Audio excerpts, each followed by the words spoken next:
You're listening to the Hayek Program podcast. This podcast includes audio from lectures, interviews, and discussions from scholars and visitors of the F.A. Hayek Program for Advanced Study in Philosophy, Politics, and Economics at the Mercatus Center at George Mason University. To learn more about the Hayek Program, visit hayek.mercatus.org. To learn about graduate student fellowship opportunities with the Mercatus Center at George Mason University for students at Mason as well as at universities across the globe, please visit students.mercatus.org.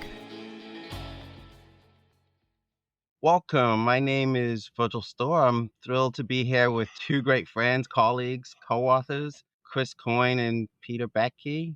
Today, I want to talk about Adam Smith's The Wealth of Nations. This is meant to be the first in a series of conversations that we're going to have about political economy and social philosophy.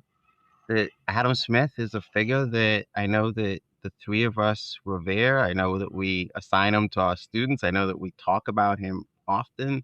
Yes, the question that I want to begin, and I'll put it over to Pete first, is that why read any book that was written 250 years ago, and why still read this particular book? Thank you for having us have this conversation, Virgil. It's a great opportunity for us. I had a great teacher in graduate school. His name was Kenneth Boulding, and he actually answered this question. He wrote a wonderful piece, which I hope everyone out there listening goes and reads. It was published in 1971, and it's called After Samuelson, Who Needs Smith?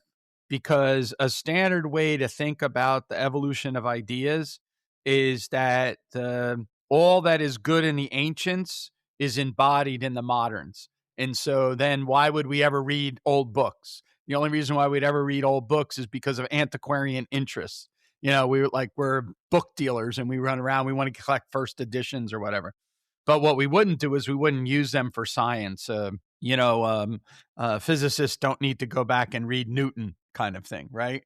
And what Boulding argues is that that's not quite true, because there are ideas in Adam Smith that have evolutionary potential for science today that are not fully captured in Samuelson's embodiment of economics. And so then the question is, what are those things? And I think that's kind of what, so yes, it's true that Adam Smith still talks to us today about the human condition, about the social dilemmas we face, about the trap of violence that is possible, and also the possibility of peace and what would make that possible.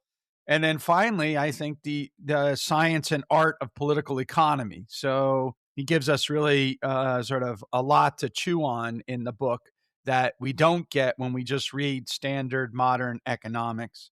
And to make a broader point, because hopefully we'll go dig down deeper in mechanics in a second, but Smith himself said science is the great antidote to superstition and prejudices. And he described science as going through three phases: a phase of wonder, a phase of surprise, and then a phase of appreciation. In economic terms, we wonder at the mystery of the mundane. How is it that the dinner ends up on your table? How is it that the common woolen coat ends up on the back of the day laborer? None of us know how to produce those things independently of all these individuals. And then Smith surprises us by showing us that the governing dynamics of how that, wonder comes about is through the channeling of self-interest within particular sets of institutional constraints. And so we are surprised by that result, and then we grow in appreciation of those institutional constraints precisely because we were so surprised. And so to me, I think when we understand Adam Smith correctly, The Wealth of Nations is both a great example of this scientific endeavor to march us through wonder, surprise, and appreciation, but it also is a great antidote to the superstitions and prejudices that have plagued humanity from antiquity to modernity, which includes things like military adventurism, colonialism, imperialism, protectionism, all of these kind of ideas that he dispels the myths of throughout the arguments in the book. And so I think that's why we read Adam Smith. He still speaks to us today.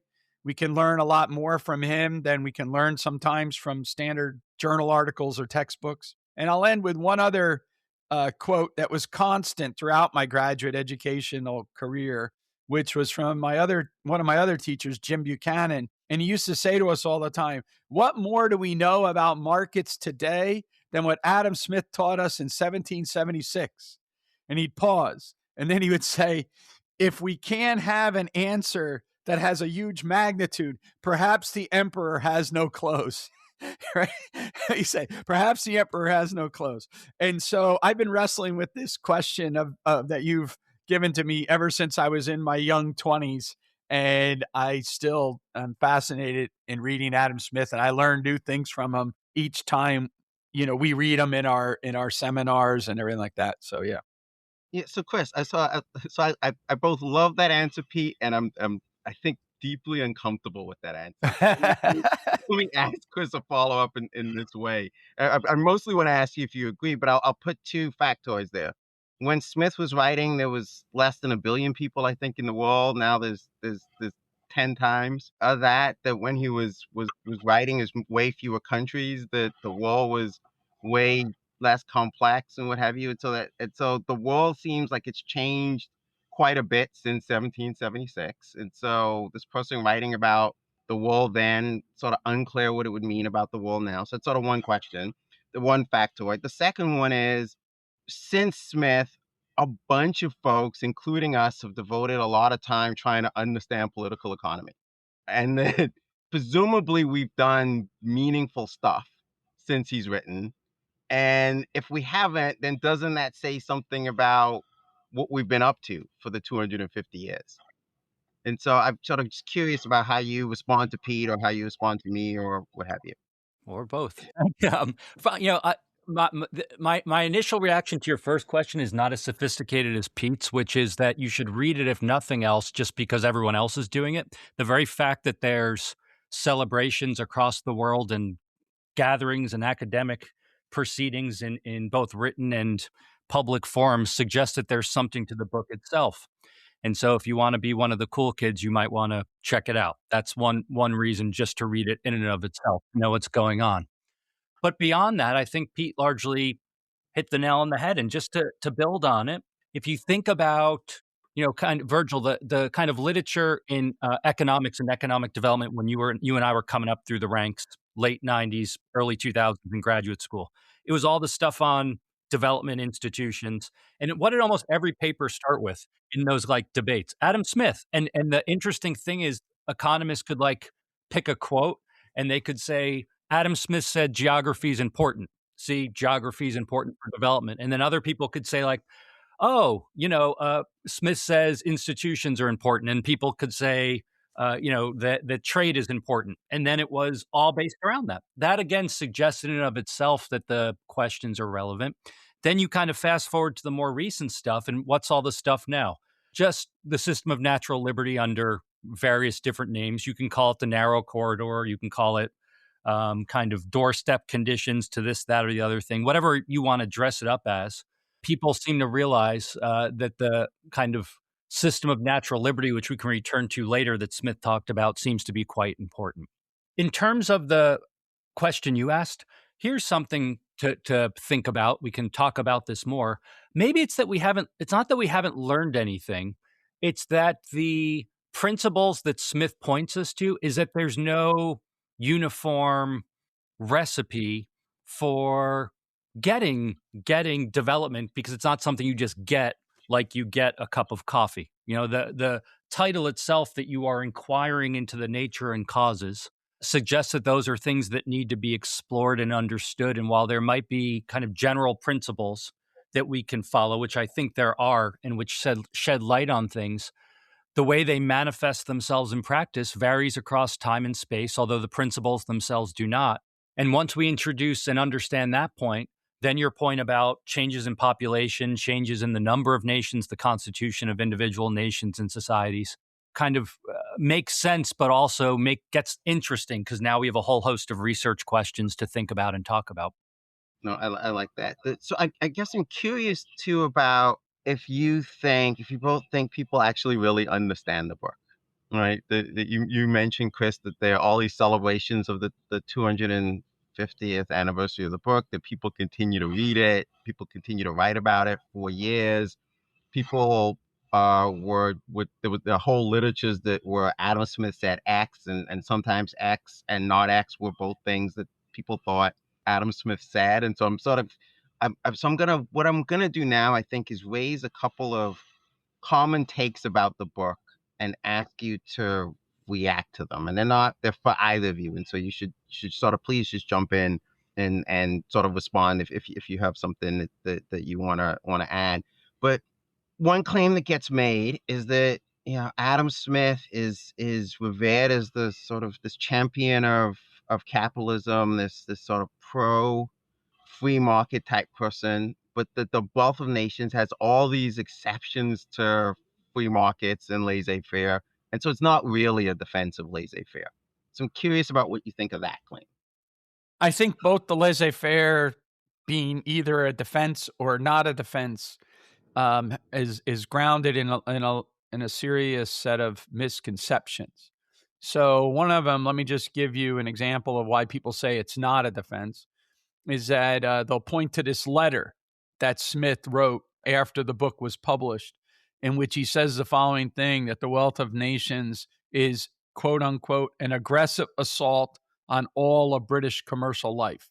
People read that and then they say, see, Smith is against, capitalism, but he wasn't writing that against capitalism. He's writing that against mercantilism. The swapping of coins for things does not make a market, right?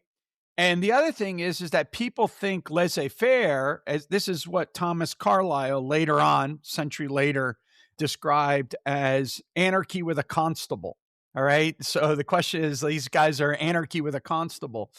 And they somehow think that somehow, Smith is going to say something like, the people who are critics of it, they say, oh, you think Smith says greed works, and therefore greed under any set of circumstances will channel private interest into the publicly desirable outcomes. See, Smith didn't believe that, therefore you must be, foolish. So part of the issue is that the people who appropriated Adam Smith in order to defend their position about laissez-faire did it in a really bad job. And none of them, those defenders of quote unquote laissez-faire, actually understood what laissez-faire was. They totally misunderstood. They tried to do laissez-faire without law, without politics, without society. And as a result, they gave a bad definition of what the classical liberals were all up to. On the other hand, the critics did the same thing. And so they misunderstood. So in both cases, they're both wrong, in my opinion. And that we would be much better off if we just tried to say, everyone, chill out, you're wrong, and let's actually go to the text. It's like when I was a kid, there's a sportscaster on the TV back in New York named Warren Wolf. And he always used to say, when there was debates about what went on, he'd say, let's go to the videotape, right? And what we should do is we should actually go to the text, contextualize the text, and then, go through all of those things about what are those general principles. And like what Chris said before, what are the general principles? And then what are the particularities of the application of those principles? And that's like, to me, I think a large part, one of the main problems with the debate was the idea that you could do in 20th century social science without institutions, social science without taking into account norms, conventions, and mores, all the things that are a part of what Adam Smith is writing about. Of course, Pete, one of the things we need to think about is that people do go to the text and they quote passages and they come to a slightly different interpretation than you do. And yeah, they're wrong. Perhaps but to go to Virgil's question about kind of prompt, do people understand the book? In some sense, it's like, who knows? I mean, the nice thing about Smith is that this goes back to why I read it. There's like something for everyone. The potential downside of that, not downside, but like thing we need to think about is there's something for everyone, which is why people can pick and choose. Now, again, there are right and wrong facts. So I'm not trying to say like, oh, the words on the paper mean, even though some Smith scholars believe that too. Like, look, I can read every eighth word and there's the, secret decoder like in Christmas Story with the Ovaltine. But you know what I mean? Where it's like, look, I think the point you raised is a good one, which is that part of it's what you mean by laissez-faire. If you mean like you can do whatever you want when you want to do it, then that's not what Smith meant, I don't think, at least based on my reading. But he also clearly recognizes that there are potential issues with markets that we can delve into. And some of those are due to politics. Some are due to purely endogenous forces in markets. So we have like the division of labor on the one hand, but then like the discussion, well, if people are outside just mowing a lawn every day, for instance, they might become like dullards. And then that runs into issues with like civics and everything like that. The cool part I think about Smith is the richness and the complexity of the story, because he does highlight that everything's kind of wrapped up and entangled. This was your point about politics, society. We need to appreciate all those things. And again, part of the criticism, the way I understand it, is of people of this is that the way I get it, but like not every time people invoke Adam Smith, they get to give like a full in-depth reading. It's like Milton Friedman talks about the invisible hand and he uses it to justify markets. I like that. I think there's something to that. It doesn't capture all of Smith. But the final thing I just want to say, and then Virgil, I want to hear your thoughts on this too, is, it's cool to talk about what Smith thought, but in my own view, we shouldn't get too caught up like Smith is the authority that either justifies or dispels markets. It's like, all right, he pointed out some cool things, but turning to him as kind of the ultimate arbiter of the desirability of markets perhaps isn't the way to go in and of itself. But even that's a point of contention. Yeah, so I think so. So Smith is interesting here because I do think that if you take about like what was Smith arguing, he does say for someone who we hold up as a champion of markets some really peculiar sort of things that I, given my views on markets, find kind of odd. That one, he sets up, so chapter 8, he talks about the wages of labor. But in there, he sets up that there's a necessary battle between the worker and the employer. And that in that battle, he says, well, the worker's necessarily going to lose. And that the employer's goal is going to be to drive down worker income to as low as possible. And so I get the logic of that, but it sort of strikes me as a sort of odd way to frame the nature of the relationship between employer and employee, right? That one could think about it as, oh, that's actually a cooperative relationship between the worker and the employee. That the employer needs the workers in order to be able to achieve some end and some goal. The workers need the employer in order to be able to earn a living. Those aren't against one another. Those are working in concert with one another. And so it's for Smith to highlight that strikes me as being sort of for someone who maybe has even a more favorable view of markets than Smith. It strikes me as an odd sort of thing. And so it is. I want to like maybe step back because I take your point, Chris, to be okay. Well, Smith 250 years ago said some interesting things about the nature of economic life and maybe the potential of markets to lead to wealth. That doesn't mean that everything he says is exactly right and has to be taken as exactly right. And so I think I take that to be true. It also, though, is the case, though, that I do think it's useful to like try to get at like what in fact did he mean, precisely because he said some profound and interesting things about the nature of market, and it seems to have been more right about that than most. And so it sort of makes it harder for me to dismiss some of the things that he did say. Let me ask a sort of another one of these common takes on the wealth of nations. Before you ask that question, can I just say one thing about what I think with both of your answers, just very quickly? That we're wrong. Is that what you're going to say, Pete? No, yeah, not wrong. I just going to say that The Wealth of Nations is a 1,000-page book, right? It's a 1,000-page book. And so the question I always ask on these when people bring up certain passages, what's the preponderance of the argument that he gives? Now, he doesn't give I'm not saying that Adam Smith is like the pinnacle of libertarian thinking or whatever, right? But in many ways, he was made evolutionary. He's an evolutionary adjacent character. Without Smith making the arguments, they don't get made later on. And part of the problem with the answer to my first question is that science after Mill got derailed and it lost its Smithian evolution. And so that meant that had to be rediscovered later on, which is part of why it is that we can still learn so much from him. But it's not like you're treating him as an authority. You're treating the text and the arguments as evolutionary adjacent inputs. So they're part of what Bolden calls our extended present, right? And I want to use the example that you just raised, Virgil, because I think that there's different in that chapter on wages of labor. There's a different way to think about that. So what we know now, or what we would, like I would take the perspective, is that workers compete with workers and employers compete with employers, right? It's not that workers compete with employers. That's not the case. But when we're talking about what, Smith is bringing this up, he's not explaining the balance of power in a kind of monopsonistic way. I think you just have to recognize that when you have a buyer's market, that's different than when you have a seller's market. And at the early stages of any market, the first person that's opening up is going to have a buyer's market. And so that's what's going to, all of us, I'll shut up after this, but I'm sure that you guys have all heard this, No, but my dad loved Walter Williams.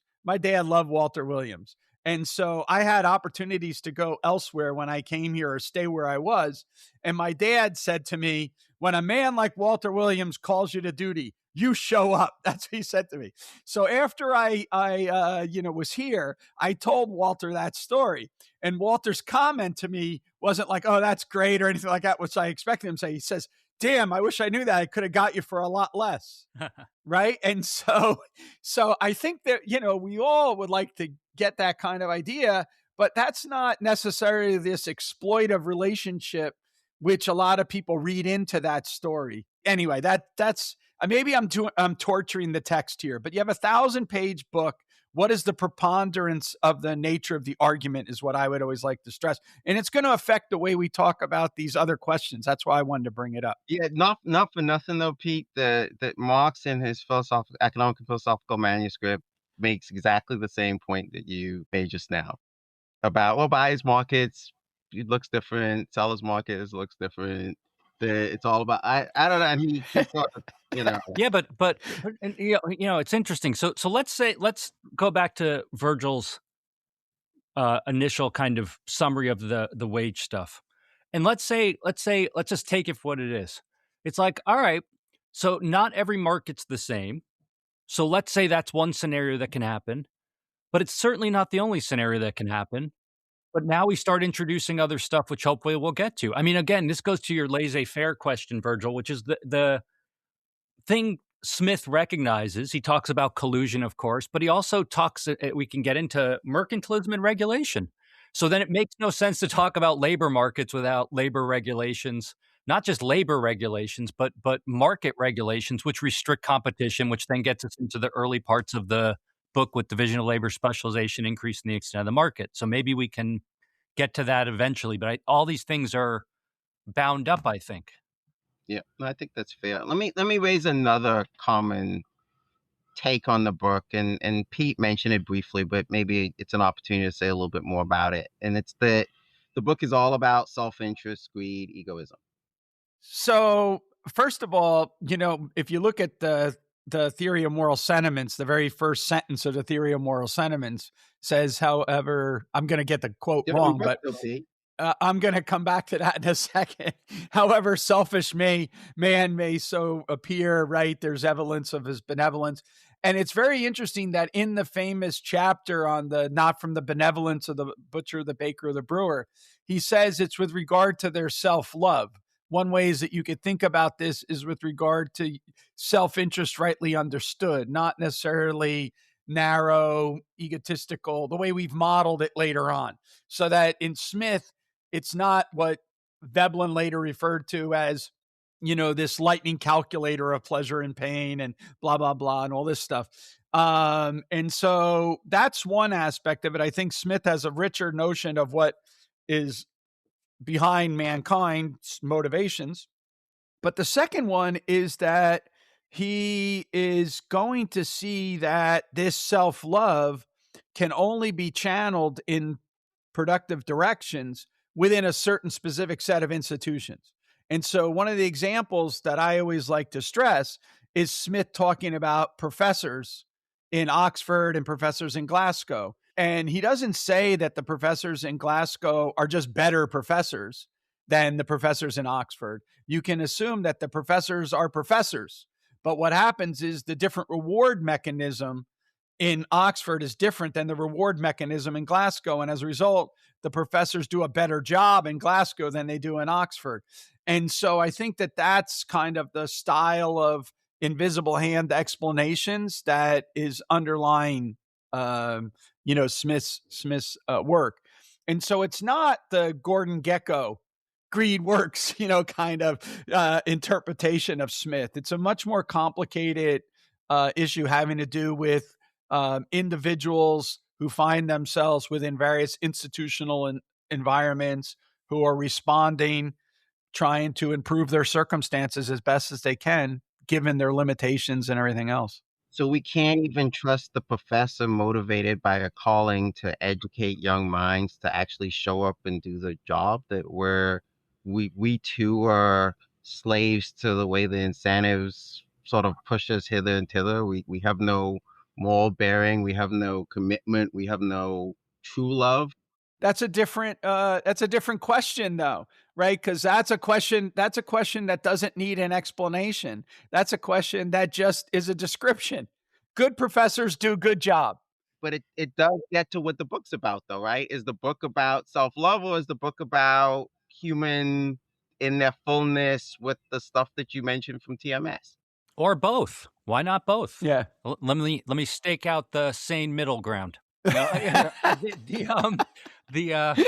what I like to call it. That's the scientific name. Pete, just to support your point on the passage you read, even in Wealth of Nations, which we'll get back to this later maybe, but in the famous passage about the man of the system and the man of public spirit, the man of public spirit is motivated by benevolence and a sense of humanity. So Smith certainly recognized space for that. One of the interesting things I think with Smith is, and Pete, you've written papers on the robust political economy issue that you link back to Smith and Hayek and others, and we can revisit that later. But the reason I raise that is, even in a situation where people are purely motivated by some kind of narrow self-interest, the mechanisms and the kind of causal processes that Smith points us to allow us to explore that as well, and at least have a understanding of what that might look like and how it might generate beneficial outcomes. And so when I say the middle ground, it seems like there's space for both, that Smith doesn't want us to have the Gordon Gekko view of everyone in markets, but that doesn't mean there won't be those people out there. There certainly will be. And then how does that play out in the system? And this is your point about different institutional environments and what that means. As an intellectual history point, though, Virgil, I think it is, the evidence siding on your side for this more complex notion of a human is the fact that Smith viewed himself as different from Mandeville, right? So his project is different from Mandeville's project. And he's very explicit about that kind of idea. And so while I agree with Chris that the institutions in some sense can work, or in fact do work, even under very strict assumptions about, the Mandeville type thing, the vices or whatever. The bigger issue for Smith is that there's virtue and prudence that's involved in the individuals. And there's a kind of like a moral framing and learning and all of that stuff that's involved. And so, I think there's a great discussion of Smith and humanity in Martha Nussbaum's book on cosmopolitanism, the failed ideal or whatever. She has 2 chapters on Smith.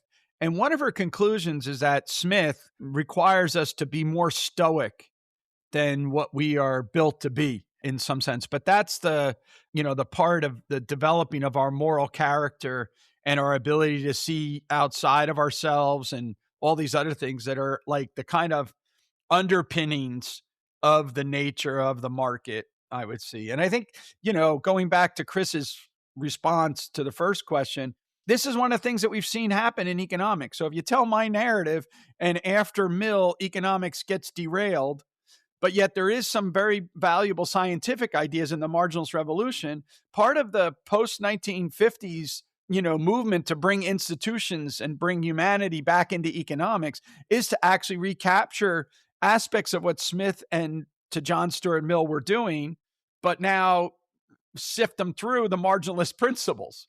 So we have scientific advance. And that's kind of what we've inherited.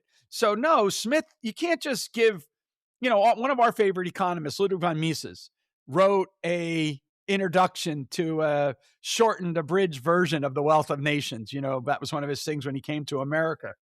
And it's kind of a crappy introduction. That's hard for me to say about Mises because he kind of trashes Smith in a weird way, but not because Smith didn't write a great book. He was just trying to warn modern audiences, you can't just go to Adam Smith and learn economics. In some sense, he was saying you can only do that by reading me. So you have to read, my book. But Adam Smith can't be just read alone. And so I think there's something about that which is actually true, but you have to say it in a more subtle way than the way Mises did, I think. I wonder, this can Smith be read alone question. This your answer made me, and your invoking of the theory of moral sentiments made me sort of wonder about can you read or even make sense of The Wealth of Nations without the theory of moral sentiments? Might be a question that you might ask, and that people have. This has been a long debate within the literature. I think it's probably resolved in one direction now, but I'm curious about, as people who have both read both of Smith's famous books a ton, one take that they are still very different books, I think, comes out, even if people see less of attention. And so I'm curious about if you think of them as very different books. Do I think of yes, I think of them as different books. Do I think they're related? I certainly do. Can you understand one without the other? I think, of course, you can. The same way I could read, Virgil, your book on pirates, and then your later book on culture of markets or on the morality of markets. I have read them. I could read them again. Multiple times I've read them, Virgil. Thank you. on my end table at home. In any case, you could read those in isolation and understand what you're saying. But I think if actually you read the whole series together, you get a more comprehensive understanding of how markets operate. And I think it's the same thing with Smith. Again, to my own way of thinking, which is just that, driving the wedge between the two and being like, well, there's, the Adam Smith problem of this great, break between the two or wedge between the two. I mean, people can hold that view if they want. An alternative view is that they're related. And we just kind of got at that with our discussion of the kind of select quotes from Wealth of Nations, where at least Smith seems to recognize that, there are human motivations and features of individual human nature and characteristics beyond narrow opportunism.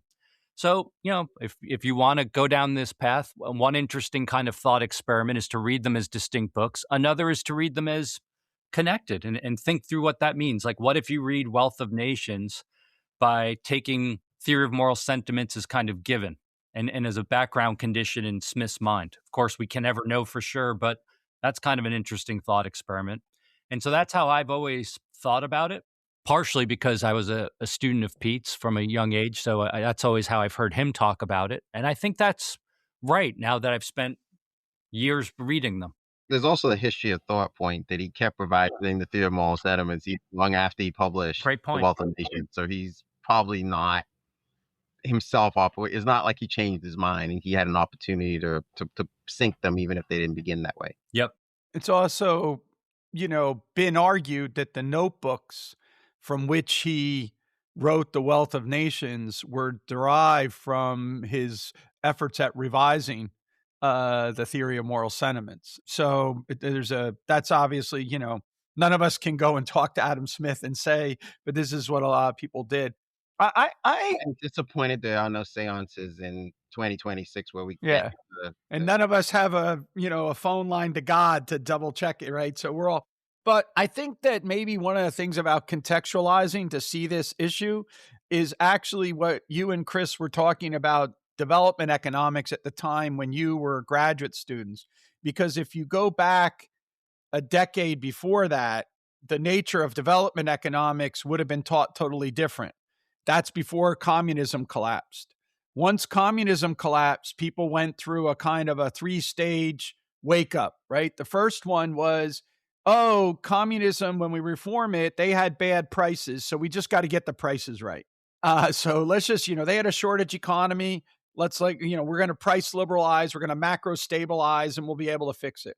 That didn't work out, right? So then people were like, so maybe we can't just have prices without institutions. So we have to have these institutions and blah, blah, blah, and so that led to property, rule of law. And, people ran all these, studies, trying to isolate what institutions are the key ones. Are they contracting institutions? Are they, and all this kind of stuff. And then, people then started to talk, and this has taken a variety of forms, having to do with, say, for example, the evolutionary anthropology work of like Heinrich or others.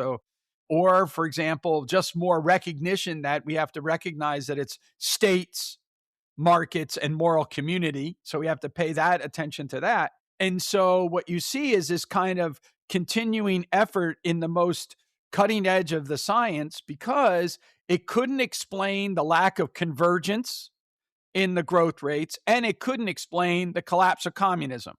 Both of those things hit people in the head, and they're like, okay, I got to explain this.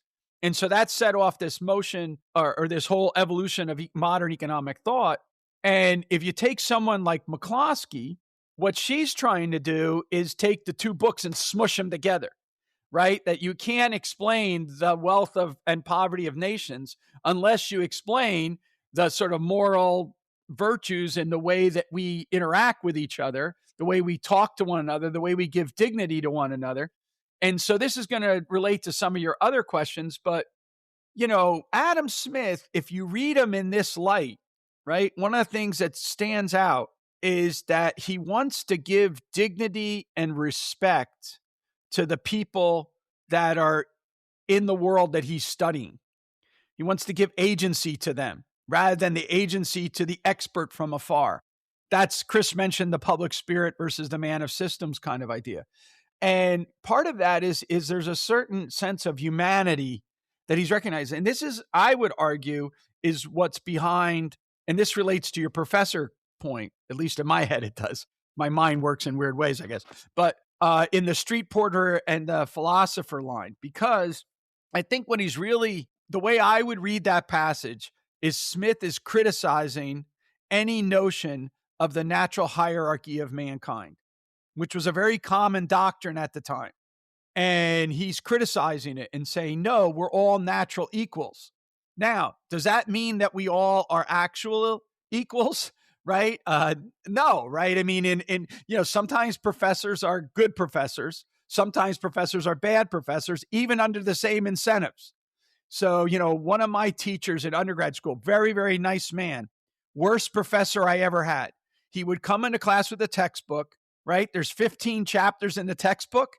He would read the chapter for the 2 lectures, so chapter 1, and he would read it out loud to us. That's how he taught.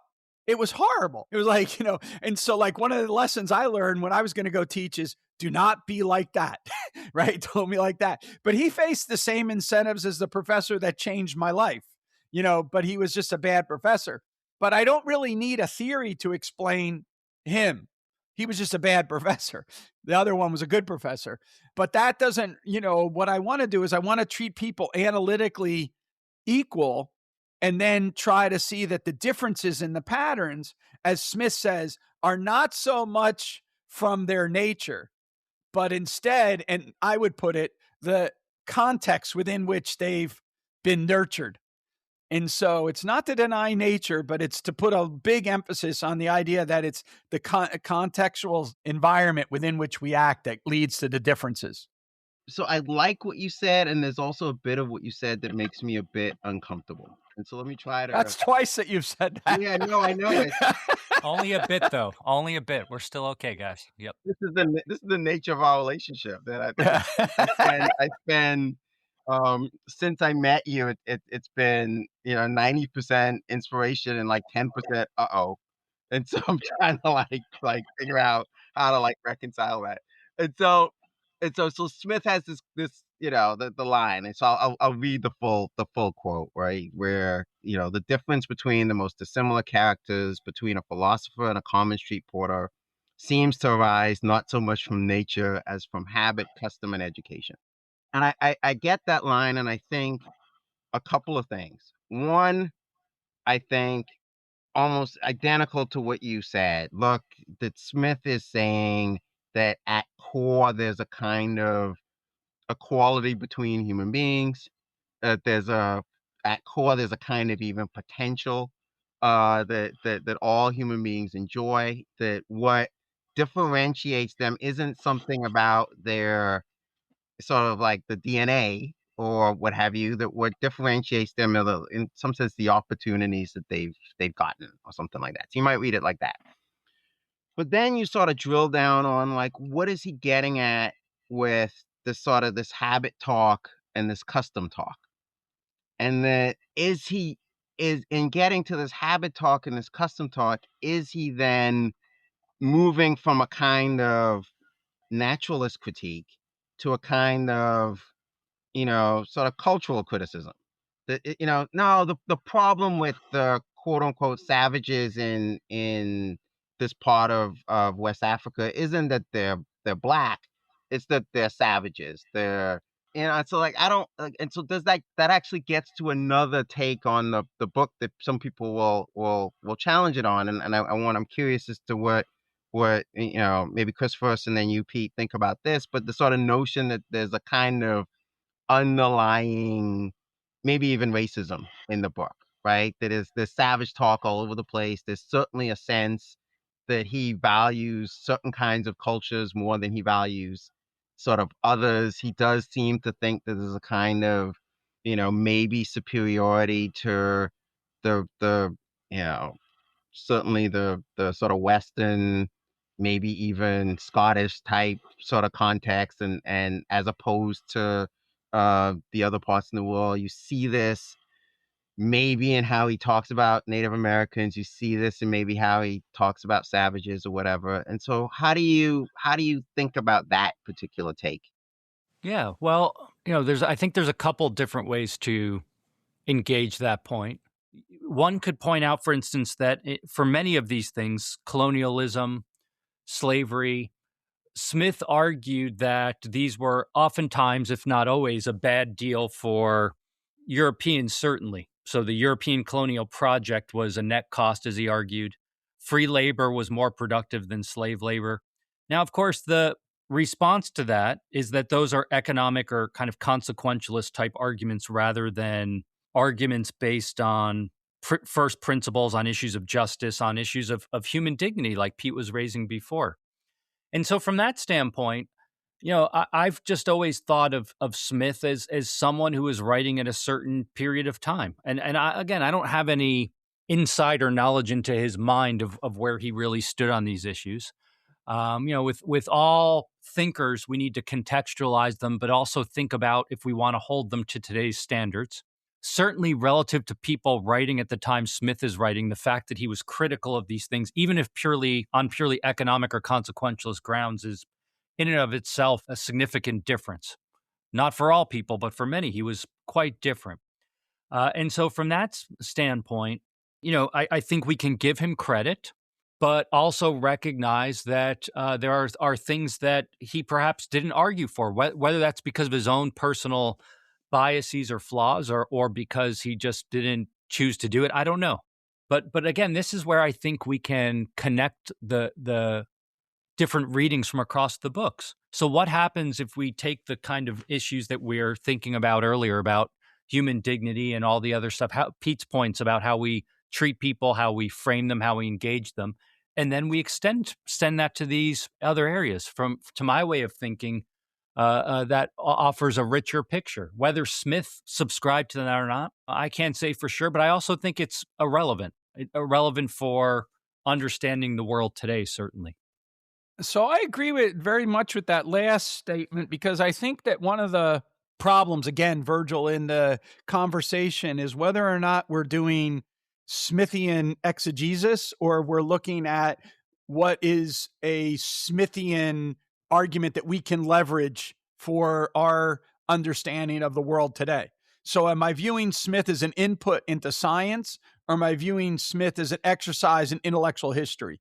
And one of the key questions that someone like me holds is that intellectual history done in a certain way, that is what I refer to, as opportunistic readings of individuals, can be an input into science today, as opposed to faithful readings of Smith, which I'm all in favor of doing. I just don't normally think in those terms because I'm trying to leverage the arguments. But just let me say something about Smith in this. He refers to the slavers, right, as the refuse of the jails of Europe. That's how he describes them. He refers to the poor souls who have now been enslaved as heroes, right? The heroes from these places. So at the time, that's if you put them in context at the time, that's sure as heck a lot stronger indictment than what you get from Hume, right? Who's his friend or whatever, right? Let alone even Mill later on. And, right? So we know that he is a critic of colonialism, imperialism, militarism, right? He in the fifth book of Wealth of Nations, when he's talking about why it is that countries, go bankrupt, he refers to it as a juggling trick that governments engage in. They run deficits, accumulate debt, and then debase the currency. But what motivates these government spending? He says military adventurism. They go off to fight. It's what Chris refers to as going out to find monsters to destroy all over the world. And he's against that. And so I think one of the things to go back to Chris's point is I now this is the intellectual history of me, which is I think Smith is very interesting because he's writing in a time in which rights and utility, or rights and consequences, are not in conflict with each other. So he's writing before utilitarianism. And so to him, if it's right for a fish to swim in water, it's good for a fish to swim in water. All right. If it's right for human beings to exist under a system of natural liberty, it's also going to be good for them to exist under a system of natural liberty. So there's kind of a mixing up in a way that we're not used to, because we tend to think of, am I making a consequentialist argument? Am I making an act utilitarian argument, a rule utilitarian argument, or am I making this natural rights argument, right? And we don't necessarily see the natural rights necessarily generate the consequences kind of idea. But I think to Smith that's not, what he's working with. And so I would see more weight in his moral indictment of things like slavery when he's also making the argument that they are not economically viable, right? Or they're economically costly. Now, Virgil can point to, or any reader can point to, several passages which Smith defends militarism, that Smith, makes some other things like that. But I think that the preponderance of evidence is he hated the East India Company, right? And to me, I think you can derive a lot of his political economy by just tracing that out. Because what is it that he doesn't like about the East India Company? What does that say about today when we think about, let's say, specially privileged businesses today or whatever, right? And so I think that, Smith is a precursor. And again, I can't expect a full-blown political economy of today to be in Adam Smith in 1776. But the question is, was what Smith gave us made it possible for us to now think in these alternative ways in the evolution of our ideas? And I think that's how I would do it. But to me, I think Smith stressing the issue of the agency and dignity of these individuals and the consent that's required for them rather than the imposition from outside is a very important point. I guess I was gonna say, I think that where you both began and ended that answer is, I think, a thing that we don't maybe say enough, right? That I think there's sort of there's one defense of Smith on these grounds that's maybe fine enough, but I don't love, and it's well, I'm just trying to get what's useful out of Smith. I'm sort of leaving aside all the non-useful bits, right?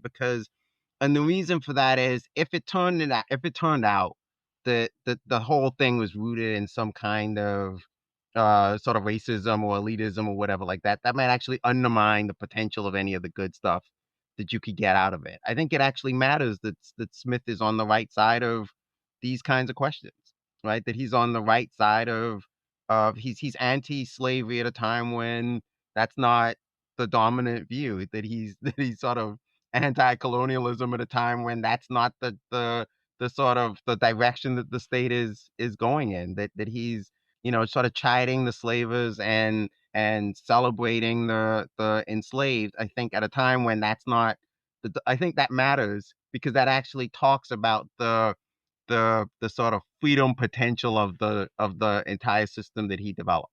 If that wasn't in there, then I think it might make us, maybe might force us to be a little bit more suspicious about the freedom potential of the project. You might say, well, it seemed like it's compatible with all this ick, but it turns out for him it wasn't, right? And I think that that's a thing that it maybe matters that we say. Yeah, it's a good point, Virgil.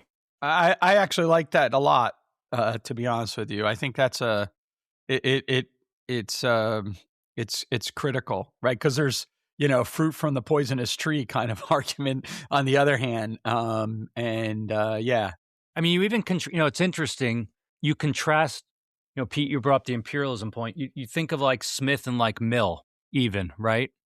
I mean, in my reading of Mill is he's much more open to militarism abroad in the name of raising people out of development than Smith is. I don't mean that as an indictment of Mill. I like Mill too, and I think there's value in Mill, but Smith is unique in this set of critiques. Again, even if it's not in today's language, and as Pete put it, I listening to Pete about kind of the intellectual history point about the convergence of what today we kind of break out as kind of moral arguments and consequentialist arguments makes it even stronger, I think, given the time he's writing.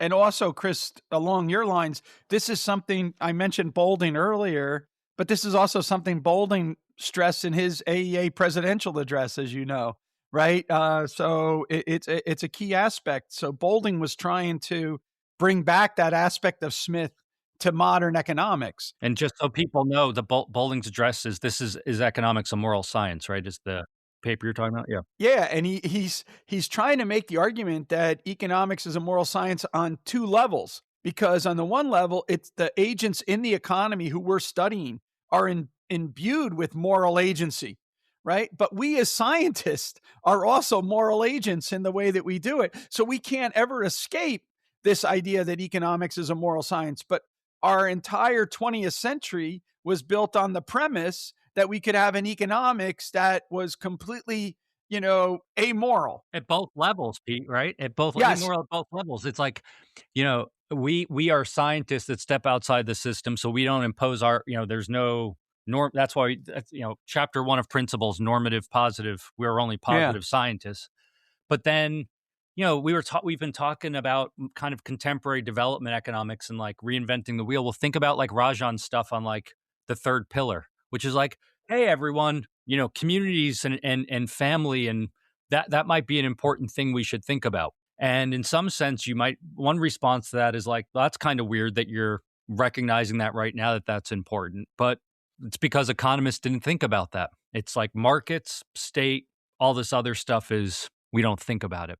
I think this contrast with Smith and Mill is quite fascinating because Mill we normally think of as one of the strongest defenders of the liberal vision, and in many ways he is. But he also has a kind of a paternalism that he's pushing against, because Mill again was anti-slavery and things like that. But he also has this idea that some people need to be nurtured until they're ready for freedom. It's Virgil's culture point. I take it to be Virgil's point about culture from back when, that right, several minutes ago now.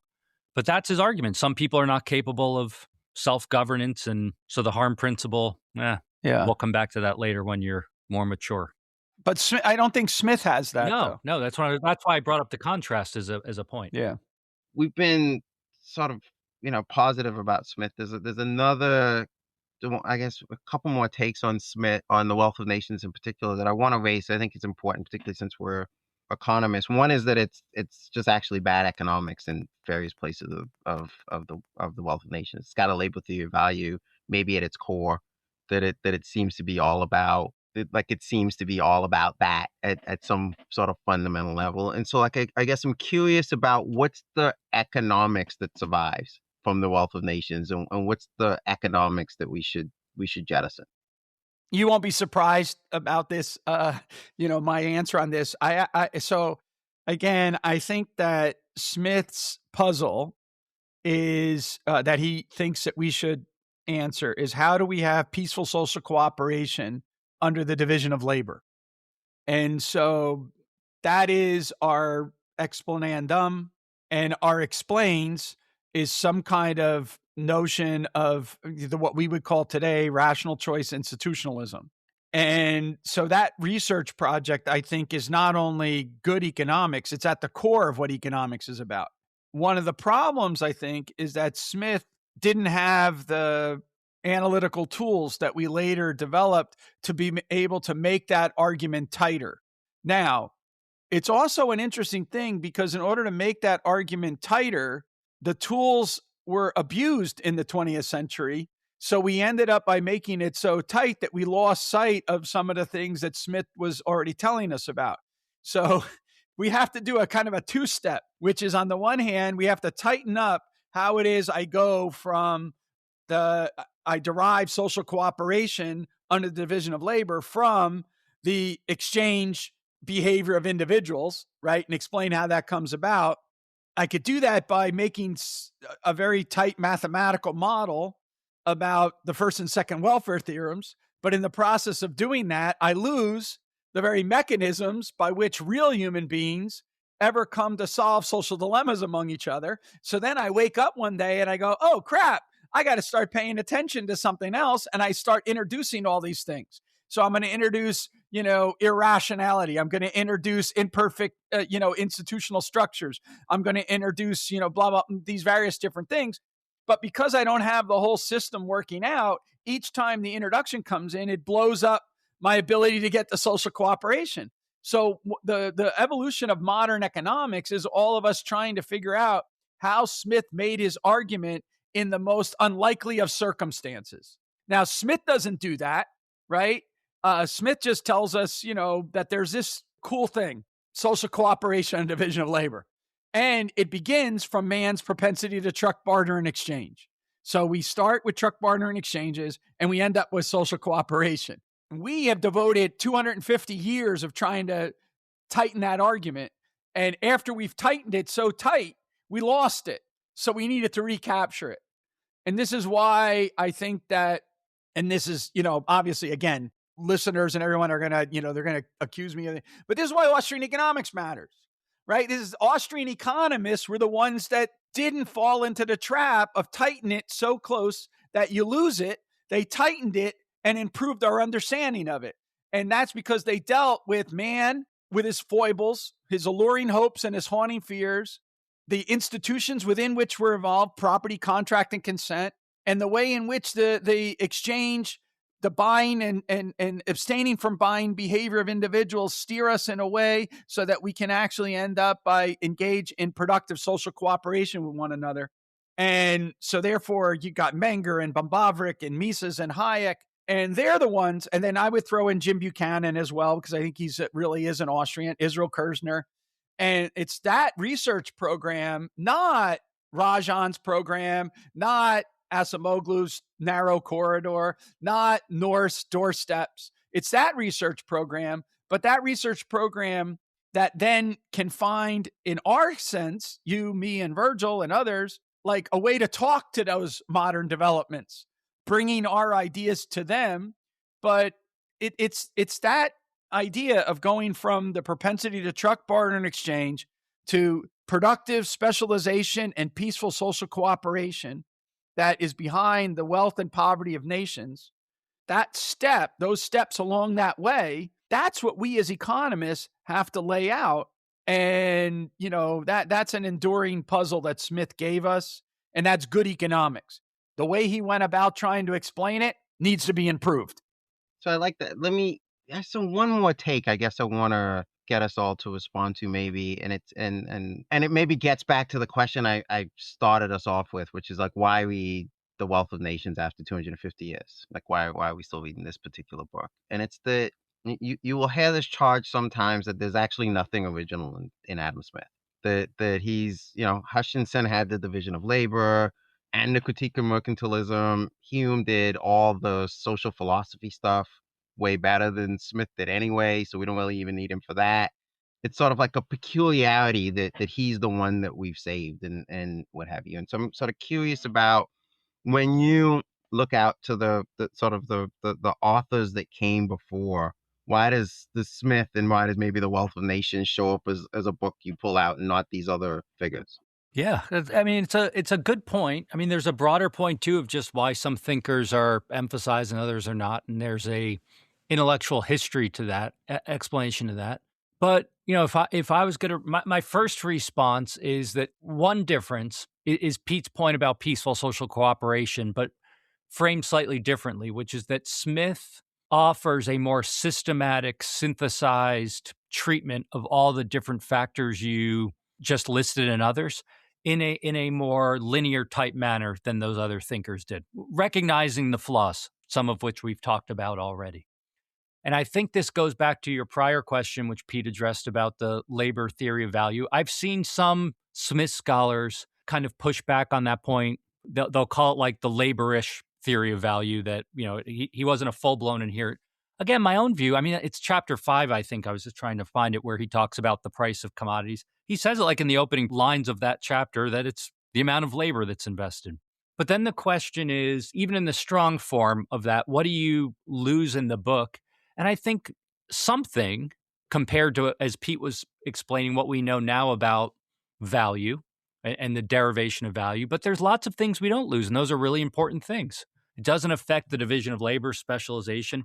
I mean, the other thing we need to remember, talking about Smith being an outlier, is the very nature of wealth itself, which is that wealth is not just a function of natural resources. Of course, much of the argument for war was that it was viewed as the source of wealth. You need to accumulate stuff by taking it from people. From that standpoint, another contribution of Smith, whether I'm not necessarily he was the first person in humanity to recognize it, but emphasized by Smith, is that a key part of wealth creation is creation.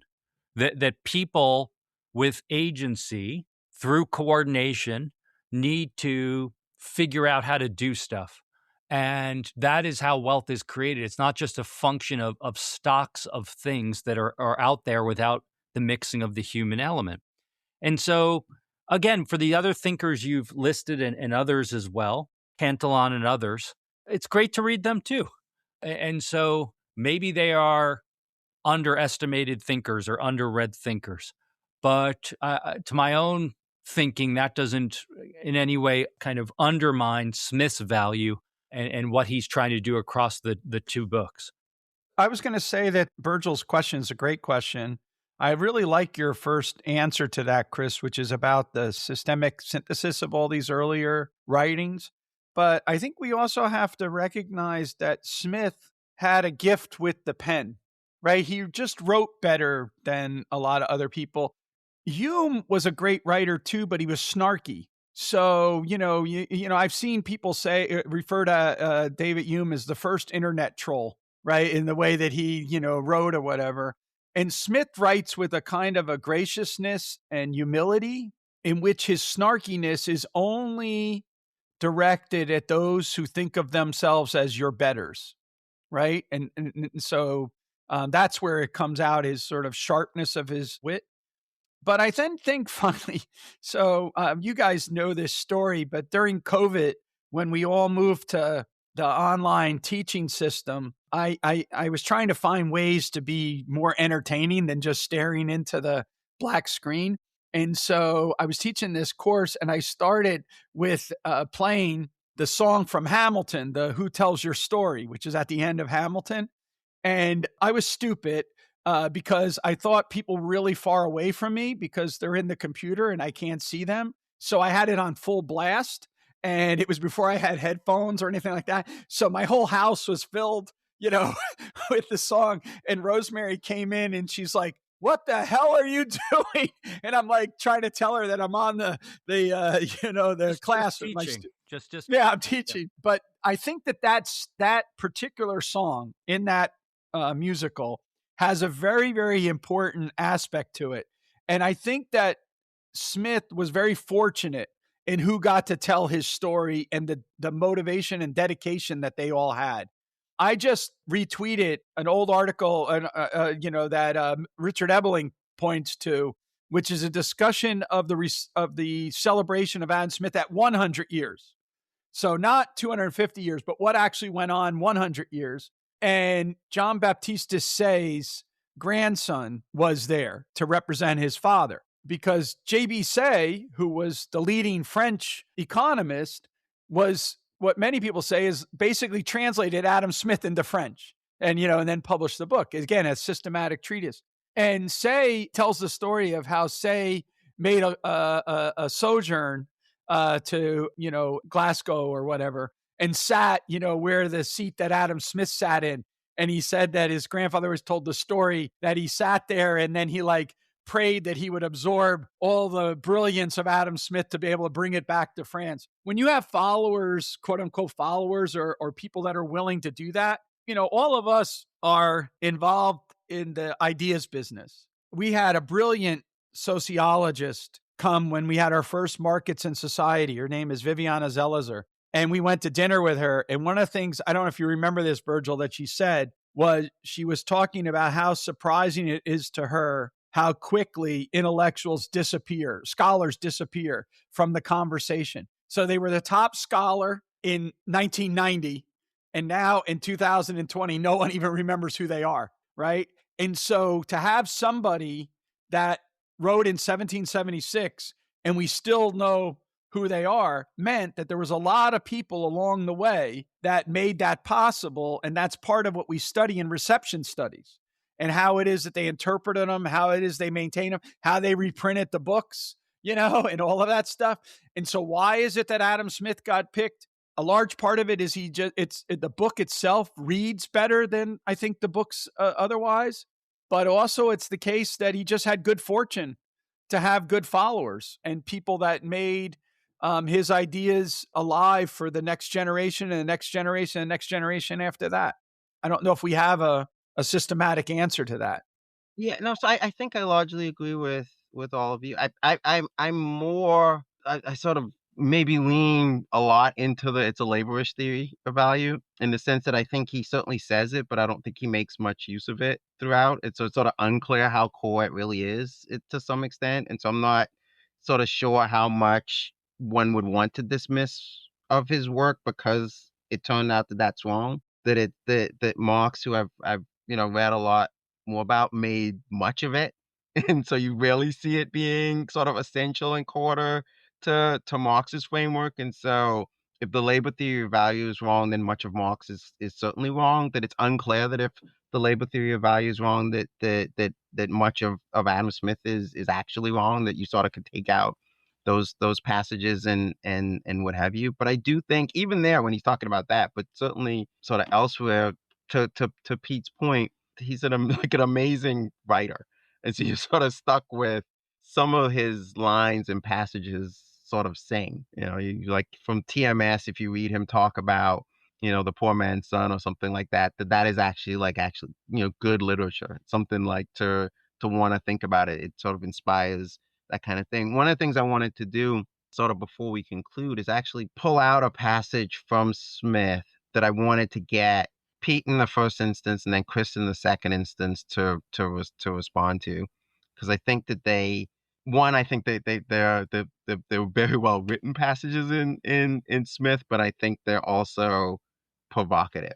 And so the one for Pete is in book 5 towards the end, that Smith, who had been talking favorably about the division of labor for the entire book, offers the following passage. Chris alluded to this, I think, in an earlier answer, but he says, in the progress of the division of labor, the employment of the far greater part of those who live by labor, that is, of the great body of people, comes to be confined to a very simple operations, frequently to one or two.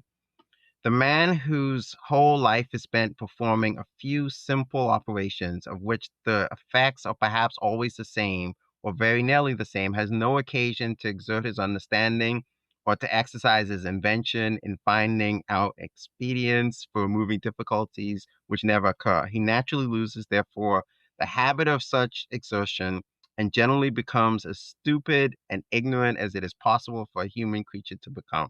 And he sort of goes on, right? And it sort of, the story gets worse. The human being actually becomes more of a moral monster as a result of this. And so the framing there, at least in that passage, is you've got the division of labor, this thing that's the font of all the productivity gains and the wealth of nations, and then the impact that that has on the individual worker, which is that he becomes as stupid and ignorant as is possible for a human being to become.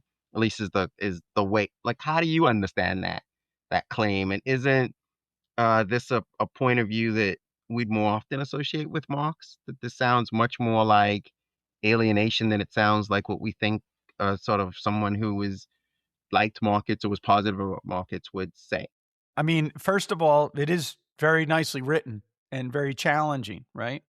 The second thing is that we as observers of the world should not try to do Jedi mind tricks, right? And that is to, wave a hand and say, there is no misery or monotony in like working in the factory division of labor kind of idea. I've actually worked on an assembly line, so I kind of know, what that's like. And I've seen the people that work on the assembly line. I tried to get out of that job as fast as I possibly could, right? Kind of thing. And I understand that kind of idea.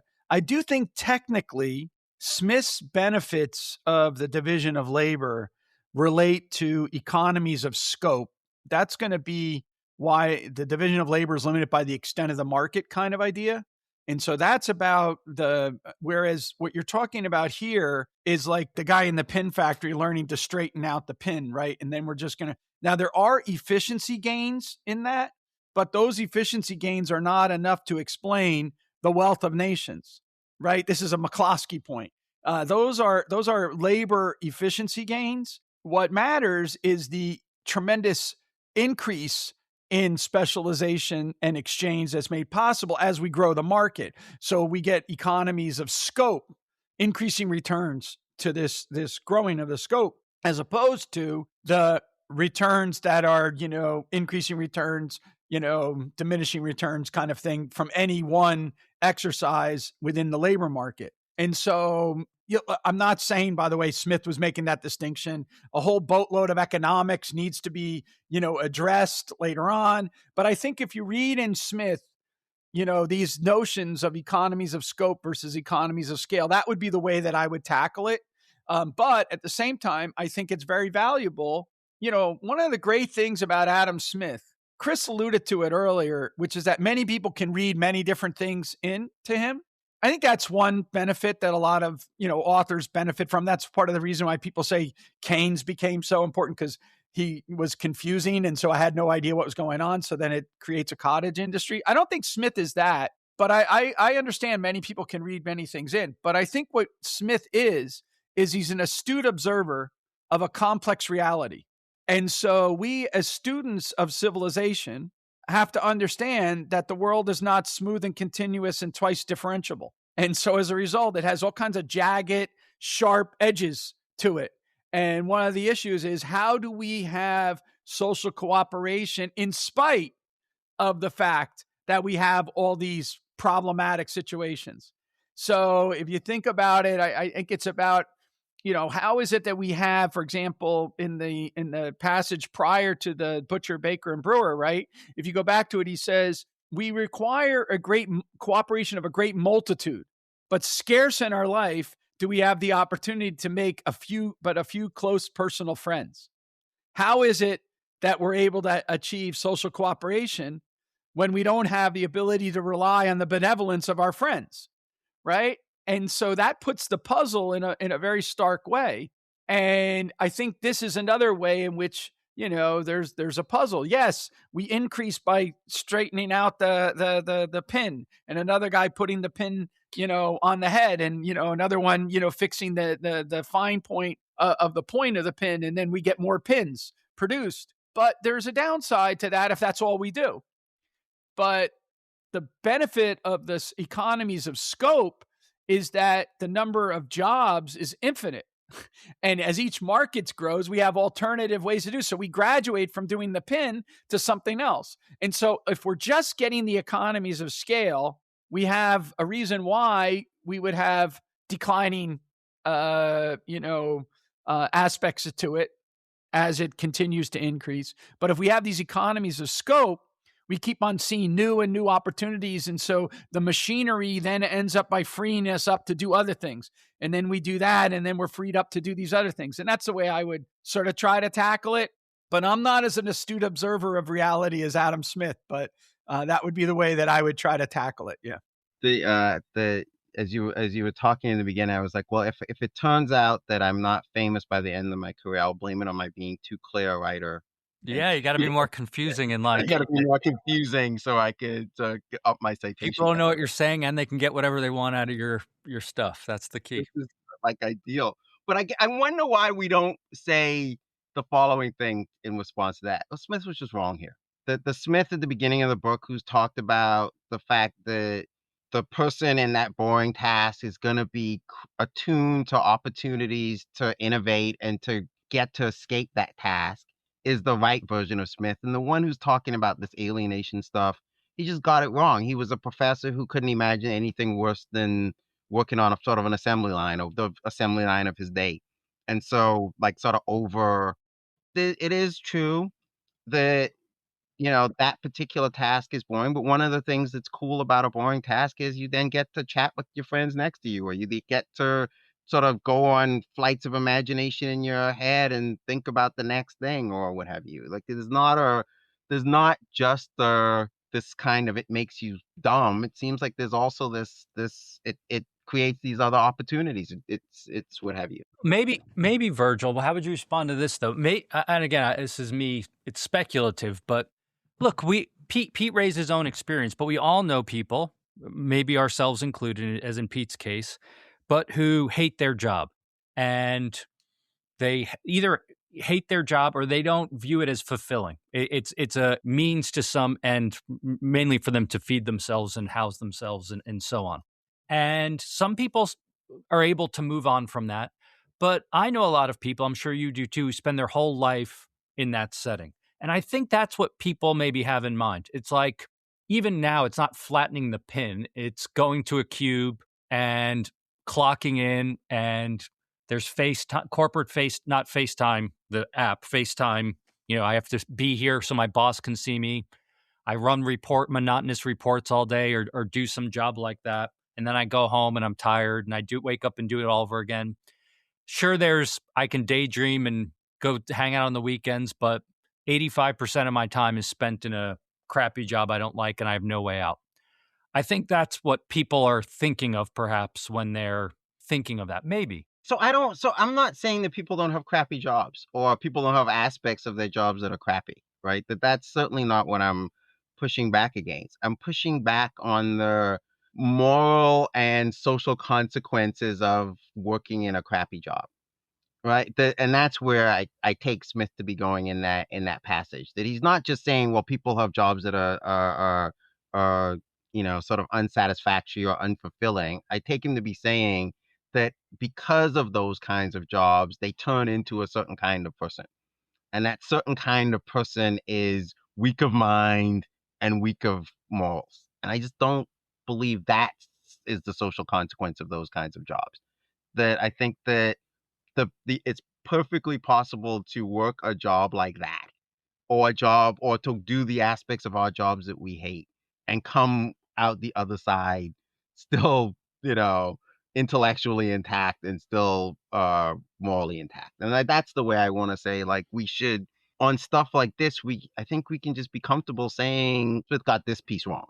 That I want to actually raise. This is to the sort of final quote that I want to put on the table, and it's I want you to respond to it first, Chris, which is another place where maybe he gets it wrong, and so I'm sort of curious as to your take there. He says he spends the whole book, much of the book, talking about the value of trade, and then he says there seems, however, to be two cases in which it will generally be advantageous to lay some burden upon foreign for the encouragement of domestic industry. The first is, and I just want to get you to comment on this, when some particular sort of industry is necessary for the defense of the country. And so I'm curious what he's arguing here. Maybe useful to frame on like why he thinks trade is generally good. Unfortunately, we have to make that case. We have to sort of lay out that argument in 2026. But sort of like why does he think trade is generally good, and then why does he think defense is an exception to it? And then do you think he's correct? So the case for trade is straightforward from an economic standpoint, which is it's positive sum exchange that allows you to take advantage of division of labor specialization. It's an increase in the extent of the market. There's more nuance below that, but that's the gist of it in a sentence, I think. The national security exception is that there are certain goods that are crucial to the security of the nation, such that if they were either blocked from occurring due to a policy choice by a foreign government or due to war making itself, that the sustainability of the society would be threatened. That's how I understand it to be. And of course, this is very common, and people invoke Smith all the time on this. So then the question is, well, is he right or wrong? And it depends on one's view, of course. Look, Smith did leave space for, in his kind of list of expenses and functions of the sovereign, to provide for the public defense. And so from that standpoint, you can read him as being entirely consistent, where he views there being free trade or the importance of free trade. But given the sovereign's role in providing defense, this is one of those, there's a series of kind of edge cases where trade's going to have to be restricted. So you can certainly see the argument for that. It doesn't strike me as crazy. The issue, of course, becomes whether you expect that to happen in practice. And so the tension I see in Smith is something like this. You pointed out he's highlighted trade throughout the book and then pointed out these exceptions. Here's something else he's pointed out: collusion between merchants and government and how they manipulate government policy and foreign policy in the role of colonies for the benefit of the merchants who feather their own nests at the expense of the general populace. Yet when it comes to national security exceptions for trade, that kind of discussion perhaps is lacking. But that doesn't mean we can't have it. And so one response would be to use Smith on his discussion of colonies, on his discussion of the manipulation of markets by merchants and the interplay between politicians and merchants, and then to apply it to that exception. So then you can still have the exception on paper, but the number of cases which meet the bar of overcoming the Smithian cronyism might be so small that it's non-existent. And I think there's many good empirical cases of that throughout history. When I say empirical cases of that, I mean of people utilizing the rhetoric of national security to restrict trade, which actually has nothing at all to do with national security once you actually analyze it, and meaning that it doesn't make people safer, and it's just special interest groups manipulating things to line their own pockets. I guess let me push back on this a little bit, because one of the things that always struck me as peculiar about this is if you build my ships and I need them, then and I buy your ships and you need to sell them, I think the likelihood of us going to war with each other is pretty low. And so it seems like if we move to a world where I build all the ships because I think I need them for defense, I actually make it more likely that I'm gonna have people who are enemies. And so, is he missing something critical there? Or am I like imagining something that's not him? No, I think you raise a good point. the way I understand your point is trade makes it less likely we go to war. So that's one take. That's the kind of capitalist or market peace hypothesis. Of course, there's various forms to that argument. There's stronger forms that war will never take place. I do think we see cases where trade happens and countries still go to war, so it's not an absolute type argument. But I still think another response might be something like this. If that's your concern, that's more of an argument even to diversify your trading partners even more. It's like diversifying your investment portfolio. It hedges against any one point of failure. And so your point still holds that isolating and self-sufficiency, which is usually the response to that, we need to produce it here, in some sense makes you even more vulnerable, certainly on many margins, if not all of them. So I want to thank you both for what I thought was a really great conversation about Smith. I have one more question for each of you. It's more reflective in some sense, but it's what's one lesson or insight that you hope that readers will take away from Smith's The Wealth of Nations? It's kind of an interesting time because just a few years ago, we celebrated the 300th birthday of Adam Smith. And so there was a lot of celebrations of Adam Smith at that time, as well as now the 250th anniversary of The Wealth of Nations are ironically very close to one another in terms of, the celebrations that have been going around and the discussions. And when it was his 300th birthday, I was asked to give a talk at Moscow State University. And I wrote a paper. I was asked to address this question, why read Adam Smith today? And I argued, or in the end, I argued that it was because of his wisdom, his insight, and his guidance. And I can't go through all of those here, but I wanted to, what I think about all of those. What's the wisdom that he has? What's the insight? What's the guidance? I'm going to sort of suggest it here for our conversation that what I think is the most important thing is humility. I think Adam Smith wrote with a humility and a graciousness that is not always common, especially in older writers who wrote a little bit more bombastically. Think about Marx or think about Bombavric. You're right. They wrote bombastically. They didn't write with grace and humility. And I think Smith had that.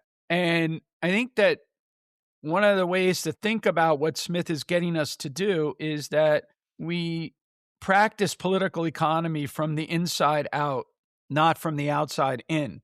So the priority is on the creativity, cleverness, and resourcefulness of the human actors that we are studying who go about solving very complex and difficult social dilemmas, and not the theorist who envisions how they might solve it and therefore then provides, advice to the all-powerful state to do it. Political economy, in this sense, is a tool for the curious, and it provides social understanding, but not effective tools for social control.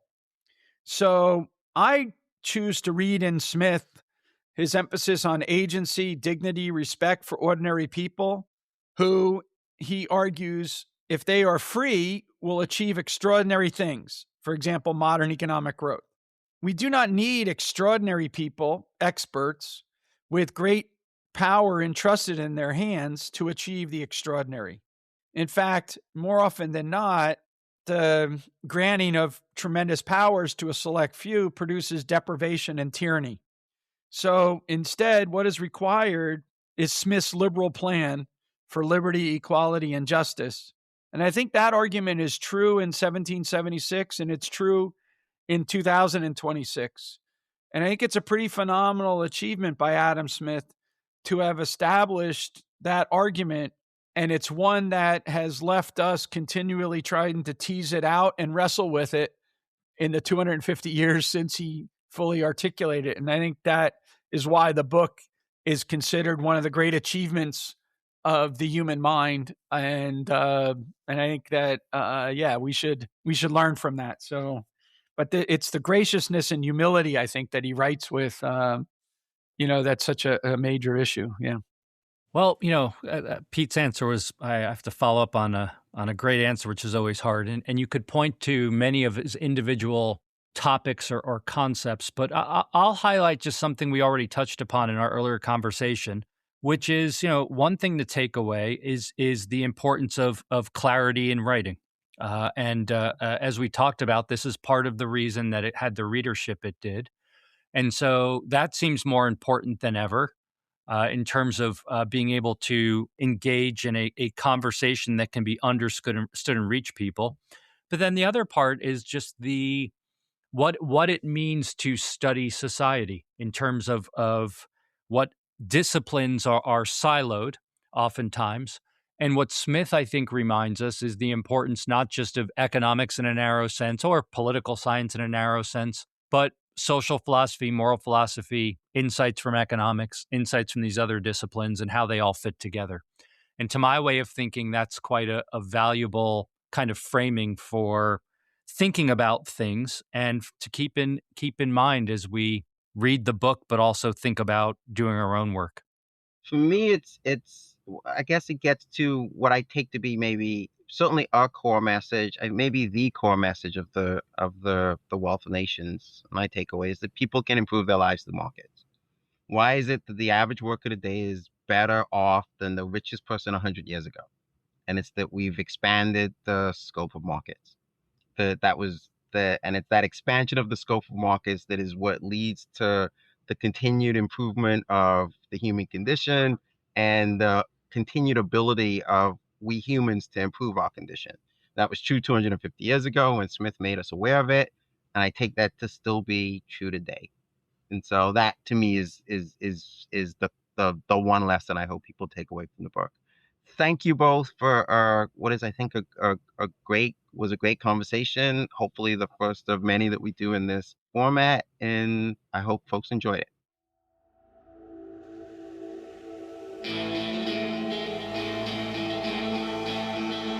Thank you for listening to the Hayek Program podcast. To learn more about the research, scholars, and work of the Hayek Program, visit hayek.mercatus.org. For more information about graduate student fellowship opportunities for students at Mason as well as at universities across the globe, please visit students.mercatus.org. We hope you recommend students to our programs or consider applying yourself.